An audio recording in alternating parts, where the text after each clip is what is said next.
William, what's your political leaning? Political leaning? I don't watch politics. Don't have any political opinion. No. Did you vote? Me? No. Kerala sir 100% literacy sir. Jaspreet Singh जिन्होंने ये जो crack किया है वो पंजाब से हैं और सोशल मीडिया पर जंग छिड़ गई। एक तरफ केरलियाइट पंजाब के खिलाफ कॉल आउट करने लगे और केरला बाकी स्टेट से क्यों बेटर है ये फायदे गिनाने लगे, और दूसरी स्टेट्स केरला का मजाक बनाने लगी और केरला की कमियों को पॉइंट आउट करने लगी। हो सकता है आपके भी दिमाग में केरला के लिए एक बड़ी पॉजिटिव सी इमेज बनी हुई है। दिमाग में bad economic condition, unemployment crisis और इंडस्ट्रियल डाउनफॉल फेस करने को मिल रहा है। ये सच्चाई है जो आपको कभी नहीं दिखाई जाएगी। ये बात केरला के लिए सबसे ज्यादा डेंजरस इशू है, लेकिन आज हम यही हाईलाइट करेंगे। लेकिन केरला इसे एक्सेप्ट करने की जगह डिफेंड कर रहा है और नजरअंदाज कर रहा है। आइए देखते हैं आज की इस वीडियो में इस बारे में डिटेल में। और आरबीआई की हैंडबुक एक निकलती है इंडियन स्टेट्स के लिए स्टैटिस्टिक्स के ऊपर।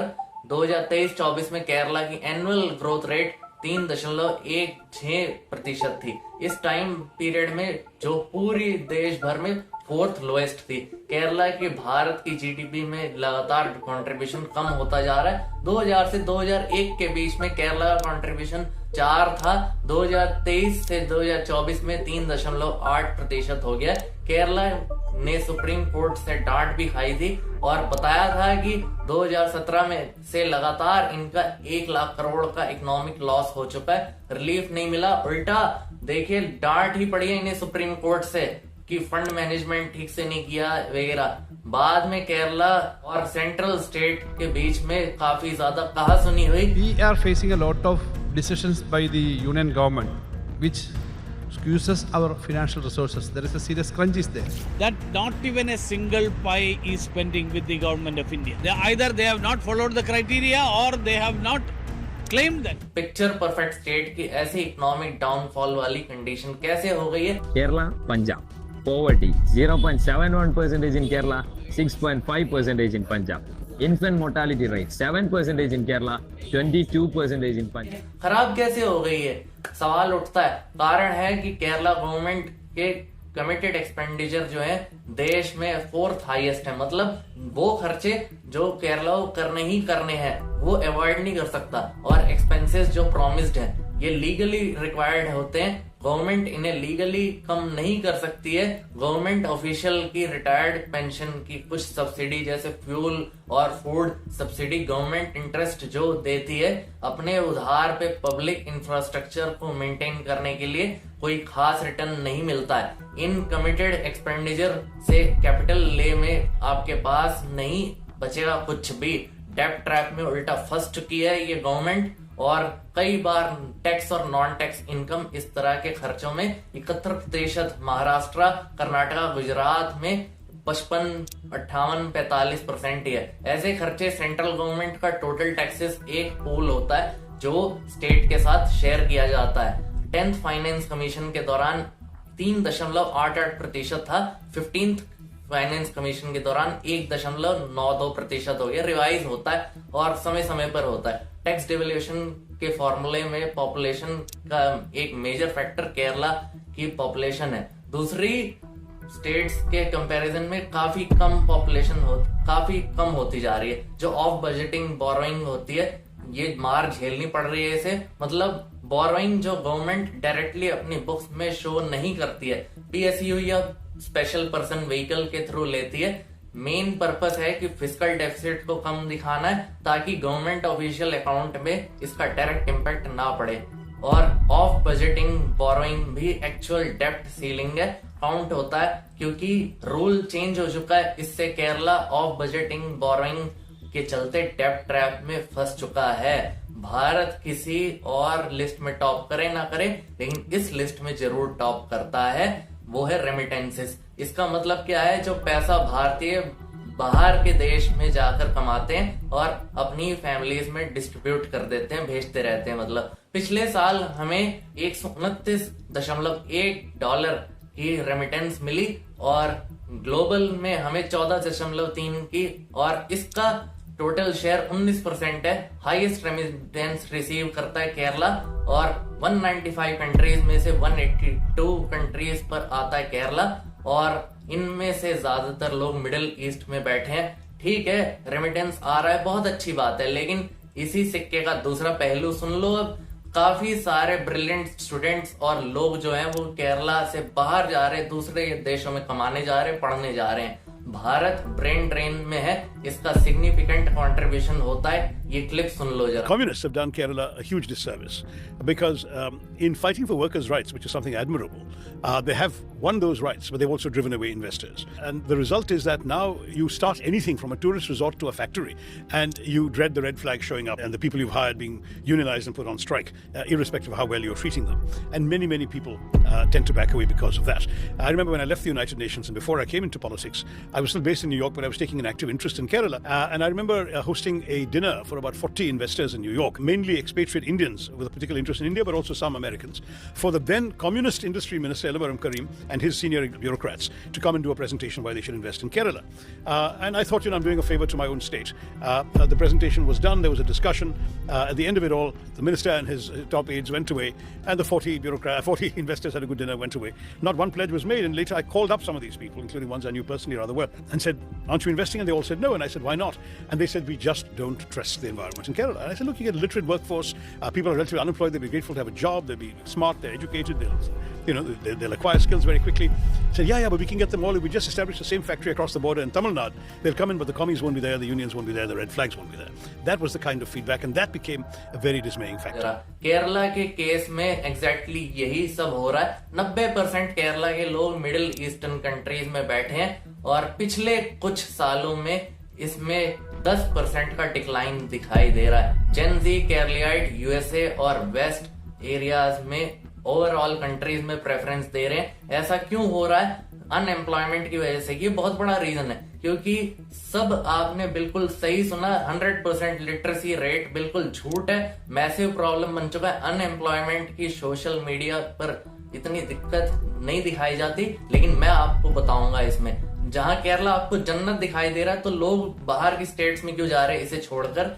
तो ये सवाल आता है ना, कमाने के लिए 30% लोग जाते हैं। यूथ आज के टाइम पे अनएम्प्लॉयड है। एवरेज नेशनल अनएम्प्लॉयमेंट का 3 गुना हो चुका है। जॉब सीकर की क्वालिफिकेशन वो पूरी नहीं हो पा रही है, रिक्रूटर की रिक्वायरमेंट, और मिसमैच हो रहा है एजुकेशन सिस्टम की वजह से ही है ये सब।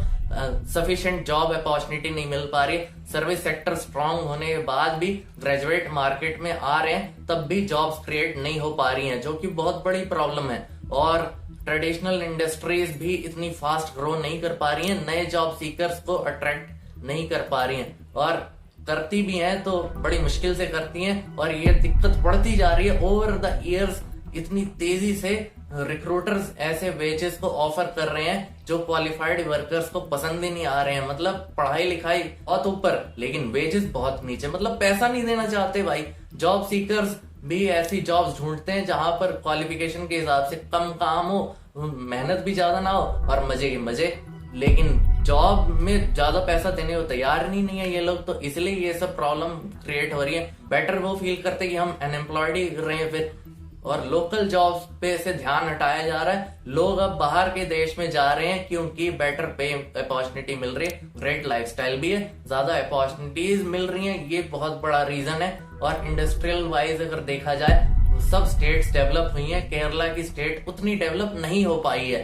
Social, political, economical, geographical region बहुत हैं ऐसे, और कम्युनिज्म का heavy influence private industry business के साथ, इनकी प्यार मोहब्बत वाली बातें हम सभी को पता है। इकोनॉमिक पॉलिसीज हमेशा शेम हुई हैं, और कम्युनिस्ट पार्टीज हमेशा प्राइवेट इन्वेस्टमेंट का अपोजिशन करती हैं। ज्यादा फोकस स्टेट डेवलपमेंट पे किया जाता है, और मॉडल एजुकेशन और पब्लिक सेक्टर सर्विसेज पे काफी सक्सेसफुल रहा है। प्राइवेट इंडिविजुअल्स के लिए कभी भी कंड्यूसिव एनवायरनमेंट क्रिएट नहीं हो पाया है। इन्वेस्टर्स अब केरला छोड़कर तमिलनाडु, कर्नाटका, महाराष्ट्र जैसी स्टेट्स को प्रेफर कर रहे हैं, लेकिन केरला को नहीं करना चाहते वो प्रेफर। और पब्लिक भी अब केरला की इंडस्ट्री को लेकर नेगेटिव परसेप्शन बनाती जा रही है, और एनवायरमेंट डैमेज हो रहा है, लोकल कम्युनिटी डिस्प्लेस हो रही हैं और एनवायरमेंटल कंजर्वेशन और social media justice high priority दी जा रही है। इसलिए बड़े बड़े इंडस्ट्रियल प्रोजेक्ट्स लोग इसे सपोर्ट ही नहीं करना चाहते और अपोजिशन के चक्कर में प्रोजेक्ट डिले होते जा रहे हैं, लीगल बैटल चल रही है और कई बार तो प्रोजेक्ट सीधे सीधे रिजेक्ट हो जाते हैं। और प्लाचिमडा में कोका कोला प्लांट और अरुणमुला एयरपोर्ट प्रोजेक्ट को एनवायरमेंटल कंसर्न और प्रोटेस्ट की वजह से बंद करना पड़ गया था। अवेयरनेस जरूरी है पर एक्सट्रीम एंटी इंडस्ट्री स्टैंड्स की वजह से इन्वेस्टर केरला में बिजनेस सेटअप ही नहीं करना चाहते, वो बिजनेस सेटअप करने से डरते हैं। वर्ल्ड में मोस्ट पावरफुल ट्रेड यूनियंस है, यहाँ पे लोगों में लेबर एक्टिविज्म डीपली रूटेड है और ट्रेड यूनियंस लेबर की राइट्स को प्रोटेक्ट करने के लिए बड़ी मदद करता है। पर कई बार इनसफिशिएंट फ्रीक्वेंट हड़ताल और मैनेजमेंट से कन्फ्लिक्ट हो जाता है। नुक्कू कोली एक बड़ा फेमस एग्जांपल है, ऑर्गेनाइज्ड एक्सटॉर्शन था जो केरला के ट्रेड यूनियंस के थ्रू होता था। इस सिस्टम में जो लोग खुद का सामान या मटेरियल अनलोड करना चाहते हैं, उन्होंने वहां ट्रेड यूनियन एक्टिविस्ट को ब्राइब देनी शुरू कर दी। अनऑफिशियल टैक्स था जो यूनियन जबरदस्ती इम्पोज करती थी, चाहे काम करना की जरूरत पड़े या ना करना पड़े। ट्रक का सामान उतरता था या चढ़ता था, लोकल ट्रेड यूनियन के लेबर डिमांड करते थे कि या तो उन्हें काम मिलना चाहिए या तो नुक्कू कोली के तौर पे पैसा दिया जाए। प्रैक्टिसेस की वजह से इंडस्ट्रीज केरला से दूर भागने लगी, इंडस्ट्रीज स्टेबल नहीं होती थी और लेबर एनवायरनमेंट चाहता था कि फ्रीक्वेंट यूनियन इंटरफेरेंस की वजह से बिजनेस स्मूथली ऑपरेट ही नहीं हो पाता था। प्राइवेट इंडस्ट्रीज प्रोजेक्ट सपोर्ट ही नहीं मिल पाता था। यहाँ का इंडस्ट्रियल सेक्टर पिछड़ गया था। केरला की इकोनॉमी बहुत हद तक सर्विस बेस्ड बन चुकी थी और tourism, health care, education dominate करते हैं और गवर्नमेंट का फोकस आईटी और फाइनेंस बेस्ड इंडस्ट्री पे ही ज्यादा रहता है, जिसकी वजह से इंडस्ट्रियल मैन्युफैक्चरिंग सेक्टर को इतना सपोर्ट नहीं मिल पाता है। आईटी सेक्टर कई सिटीज कोची, तिरुवनंतपुरम में ग्रो कर रहा है पर लार्ज स्केल मैन्युफैक्चरिंग इंडस्ट्रीज को इतनी एनकरेजमेंट नहीं मिलती है। केरला आज भी कंज्यूमर स्टेट बना पड़ा है जहां इंडस्ट्रीज डेवलप होने की जगह ज्यादातर गुड्स एंड सर्विसेज को इंपोर्ट कर रही है। बहुत बड़ी दिक्कत है यहाँ भी। केरला की जियोग्राफी भी इंडस्ट्रीज के अगेंस्ट काम करती है। वेस्टर्न घाट्स और अरेबियन सी के बीच में एक पतला सा रास्ता है, स्ट्रिप है। इस वजह से लार्ज स्केल जोन डेवलप करना बड़ा ही मुश्किल है, ना के बराबर ही है, एक तरह से समझ लो। इकोलॉजिकल फॉरेस्ट या एग्रीकल्चरल लैंड ज्यादा सेंसिटिव पाए जाते हैं और एग्रीकल्चरल इंडस्ट्रियल एक्सपेंशन या एक्सपो लिमिटेड हो जाता है। थोड़ी बहुत लैंड अवेलेबल है, उसका कॉस्ट बहुत ही ज्यादा हाई है इंडस्ट्रियल के लिए, जो बहुत बड़ा ऑब्स्टेकल बनता है। तमिलनाडु, कर्नाटका जैसी नेबरिंग स्टेट फिर लोग प्रेफर कर रहे हैं, सस्ती है और इजीली अवेलेबल भी है लैंड। इन्वेस्टर अक्सर वहां शिफ्ट करना ज्यादा प्रेफर करते हैं। केरला में रिलीजियस हार्मनी बहुत तेजी से बढ़ती जा रही है और पुलिस ने खुद बताया है कि ISIS सिस्टम को ज्वाइन कर चुके हैं 100 से भी अधिक लोग और ISIS का ग्रुप अक्सर एजुकेटेड मुस्लिम लोगों को टारगेट करता है। सोशल मीडिया पर इनके लिए सारा प्रोसेस काफी इजी हो चुका है। केरला को एक समय पे गॉड्स ओन कंट्री कहा जाता था। ISIS के इन्फ्लुएंस की वजह से केरला को इस तरह का नाम मिल चुका है। 100% लिटरेसी की कंट्रोवर्सी एक टाइम पर, ये क्लिप जरा सुनिए, बड़ी वायरल हुई थी। बीफ के साथ रिलीजियस कहां से आ गया बताओ, और कम्युनिज्म के सेंटिमेंट को हर्ट किया जा रहा है इसमें और स्टेटमेंट का कहीं से भी सेंस नहीं बनता है। और केरला में खुले आम आपको हिंदू फोबिक सेंटिमेंट आपको कई बार दिखते होंगे। बॉलीवुड का भी बहुत बड़ा रोल है केरला की सॉफ्ट पावर को प्रमोट करने में। संदेशम, मनी चित्राजू, कंबोली की नाइट्स, दृश्यम फ्रेंचाइजी जैसी बड़ी शानदार मूवी है, हिट हुई है, ऑडियंस के द्वारा बड़ी पसंद करी गई है और यहाँ पर बहुत अच्छी पिक्चरें भी बनी है, कोई दिक्कत नहीं है। और जब जस्टिस हेमा कमेटी की रिपोर्ट आई तो पूरा देश हिल गया था इस कमेटी की रिपोर्ट से। और क्या बताया गया था इसमें, फेमस एक्ट्रेस के एडॉप्शन और असॉल्ट केस के बाद कमेटी ने 2019 में अपनी रिपोर्ट सबमिट करी थी, पर 5 साल तक इस रिपोर्ट को पब्लिक नहीं किया गया था। 15 लोगों का एक पावरफुल नेक्सस चलता है जो इस सिस्टम को कंट्रोल करता है। वुमेन को रोल्स ऐसे अपनी फिल्म्स को प्रमोट करने के लिए ऐसे ऐसे रोल देता है और सेक्सुअल रिलेशनशिप बनाने को फोर्स करता है। वर्किंग कंडीशन भी काफी अनसेफ है इधर। ये फाइंडिंग्स बॉलीवुड में डीप सीटेड पावर डायनेमिक्स और एक्सप्लॉयटेशन को एक्सपोज करती है, जिससे बॉलीवुड के क्लीन और प्रोग्रेसिव इमेज को सीधा सीधा एक आग लग जाता है, धब्बा लग जाता है। अनफॉर्चुनेटली केरला में लोग दिन रात पढ़ाई करते रहते हैं, उन्हें इस बात की लेकिन जरा भी खबर नहीं है और जुबान कोई नहीं खोलेगा इस पर, कोई भी केरलियाइट।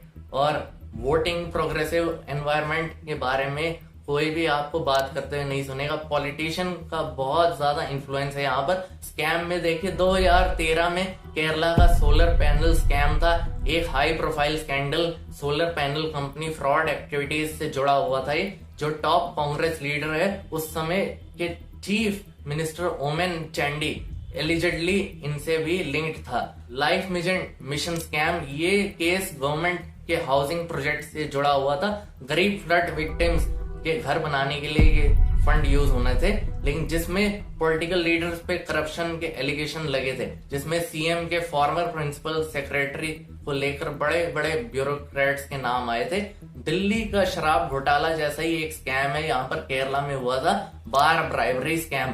केरला में भी हुआ था ये। ओनर्स ने यूनियन मिनिस्टर को ब्राइब दिया था ताकि वो केस का फैसला अपने फेवर में ले पाए और फाइनेंस मिनिस्टर को रिजाइन करना पड़ा था तब। और केस सामने आया तो इनके बेटे पर केस बंद करने का एलिगेशन लगा था, पैसे खिला के। और वो भी गोल्ड स्मगलिंग का ये केस देख लीजिए, जिसमें तिरुवनंतपुरम के एयरपोर्ट पर लगभग 15 करोड़ का सोना बैग में यूएई में स्मगलिंग करते हुए पकड़ा गया। केरला की लिटरेसी रेट 100% नहीं है, 94% है, हाईएस्ट है, लेकिन 100% नहीं है। ये मैंने एक्सपोज कर दिया। 100% literacy. That's why we eat beef. I remember I was asked to do some work on National Literacy Mission, and that time everyone said Kerala 100% literate. You know what was the definition of the NLM at that time, the National Literacy Mission? If you can sign your name, you're literate. Why was Kerala 100% literate? Well, all the jokers were working in the Gulf, sending money back, so you had to sign for that money. Also, the literacy rate is actually a scam? It was. Can you imagine? I thought that they could speak or at least read No, speak Malayalam. is not literacy. Sorry, they could It is read about and read and Malayalam. write. बाकी states को सीखनी चाहिए इनसे। वो है poor जो थी ये कैसे फिर रिच बनी। और सेक्स रेशियो इधर बहुत अच्छा है, 1000 मेन में 184 वुमेन है इधर। और एजुकेशन हेल्थ केयर इधर काफी अच्छी है, नो डाउट। अच्छी चीजों की भी बात करनी चाहिए। और sustainable development, human development index और एयर क्वालिटी में इनका जवाब नहीं है। कैसे कंट्रोल किया, साफ हवा पानी उनको सॉल्व किया है। और पहले हमें एक्सेप्ट करना होगा कि ये इशू है, तभी हम इशू को हम सॉल्व कर पाते हैं। यही इशू को सॉल्व करने का फर्स्ट स्टेप होता है। आपका क्या कहना है इस बारे में हमें कमेंट करके जरूर बताएं। वीडियो पसंद आई वीडियो को लाइक कीजिए, शेयर कीजिए, सब्सक्राइब कीजिए। हम मिलते हैं अगले वीडियो में। जय हिंद, वंदे मातरम।